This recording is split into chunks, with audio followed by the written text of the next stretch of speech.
बिस्मिल्लाहिर्रहमानिर्रहीम अल्लाहुम्मा सल्लि अला सय्यिदिना व मौलाना मुहम्मद व अला आलिहि व सहबिहि व बारिक वसल्लम। क्लास 10th आज हमारा लेक्चर नंबर 15 है। रिपल टैंक हम पढ़ रहे हैं। तो इससे पहले रिपल टैंक के 4 लेक्चर आपको दिए जा चुके हैं। आज लास्ट लेक्चर है और ये इस चैप्टर का एंड है। आज हमने पढ़ना है डायफ्रैक्शन। तो क्या होती है डायफ्रैक्शन, सबसे पहले आपको इसके बारे में ब्रीफली बताएंगे। डेफिनेशन है, सबसे पहले आपको पता होना चाहिए डायफ्रैक्शन क्या है। तो diffraction basically bending of wave है अराउंड कॉर्नर्स ऑफ स्लिट। आपने 2 फिनोमेनास पहले पढ़े, रिफ्लेक्शन और रिफ्रैक्शन। एक में वेव जो वाटर की प्रोड्यूस करवाई थी आपने with the help of vibrator, वो सेकंड मीडियम के साथ टकरा के दोबारा रिफ्लेक्ट बैक हो रही थी, उसे आपने रिफ्लेक्शन कहा था। रिफ्रैक्शन के अंदर वो अपने असल पाथ से हट रही थी। और अब हम पढ़ रहे हैं चूँकि डायफ्रैक्शन, तो डायफ्रैक्शन में हमने क्या करना है, जो वाटर वेव्स आपने प्रोड्यूस करवाई हैं, वाटर वेव्स, ये जो वाटर वेव्स आपने प्रोड्यूस करवाई थी, उस वाटर वेव्स के सामने आपने 2 ऑब्स्टेकल्स, 2 हर्डल कह लें या 2 स्लिट्स रख देनी है ऐसे। तो जब ये वेव्स इन स्लिट में से पास करेंगी तो इन स्लिट्स के ये जो कॉर्नर हैं, इन कॉर्नर्स के अराउंड जो है वो क्या हो जाएंगी, ये अराउंड जो है वो स्प्रेड हो जाएंगी, बेंड हो जाएंगी। तो इस प्रोसेस को हम नाम देते हैं डायफ्रैक्शन का।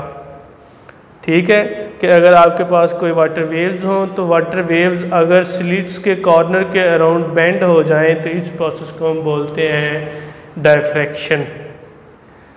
डायफ्रैक्शन, इसके लिए 2-3 बातें जो है बड़ी अहम है। एक तो ये है कि वो जो स्लिट आपने, ये जो स्लिट मैंने रखी हुई है इन वाटर वेव्स के सामने, इस स्लिट के दरमियान ये जो डिस्टेंस है, ये वाला डिस्टेंस जो आपको नज़र आ रहा है, ये यहाँ से लेकर यहाँ तक का ये जो डिस्टेंस है, ये डिस्टेंस कितना होना चाहिए, याद रखिएगा।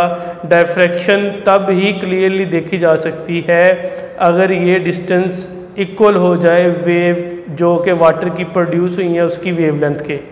अगर वाटर वेव्स की वेवलेंथ के इक्वल ये स्लिट के दरमियान डिस्टेंस पैदा हो जाए तो डायफ्रैक्शन जो है वो क्लियरली देखी जा सकती है। जब ही वाटर वेव्स इसमें से पास करेंगी, चूँकि उन्हें बेंड हो जाना है, तो बेंड इस तरह से होंगी कि ये एक सेमी सर्कल, आधा सर्कल बनाती हुई आपको दिखाई देंगी। सेमी सर्कल की तरह ये स्प्रेड होती जाएंगी। देखें ना, ये सेमी सर्कल की तरह, छोटे आधे सर्कल की तरह। तो क्लियर डिफ्रैक्शन तब भी हो सकती है अगर इन स्लिट के दरमियान का जो डिस्टेंस है वो इक्वल हो जाए वेव की वेवलेंथ के।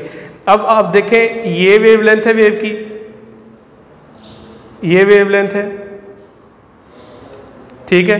तो अगर इस वेवलेंथ के इक्वल ये डिस्टेंस हो जाए स्लिट का तो आप clearly diffraction of water waves जो है वो ऑब्जर्व कर सकते हैं। और जब इक्वल डिस्टेंस होगा तो सेमी सर्कल की फॉर्म में ये जो है वो आपको क्लियरली जो है वो डायफ्रैक्शन दिखाई देगी, बेंडिंग ऑफ वेव दिखाई देगी around the corner of slits.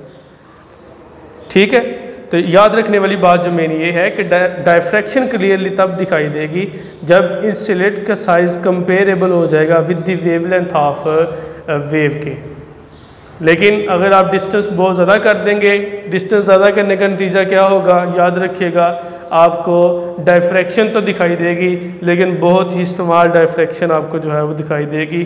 चूँकि अब देखें, जो बात मैं अब कर रहा हूँ, जो मैंने बात की है कि अगर स्लिट के दरमियान ये वाला डिस्टेंस अगर आप बढ़ा देंगे, वेव की वेवलेंथ तो उतनी है, वो तो चेंज नहीं हुई, वेवलेंथ वेव की तो ये है, वो तो चेंज नहीं हुई।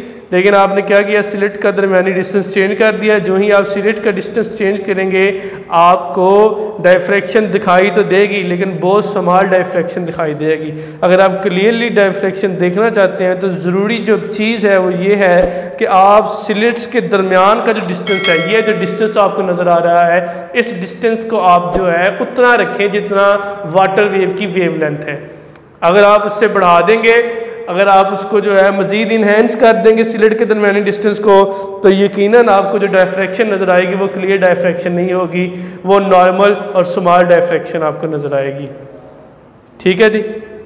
तो ये डायफ्रैक्शन के मतलब एक छोटा सा जो है वो आर्टिकल था, तो ये आपने देखा है। बाकी इंशाल्लाह डायफ्रैक्शन से रिलेटेड जो है ये काम हो गया है। इंशाल्लाह हम नेक्स्ट लेक्चर में इसकी एक्सरसाइज जो है वो स्टडी करेंगे।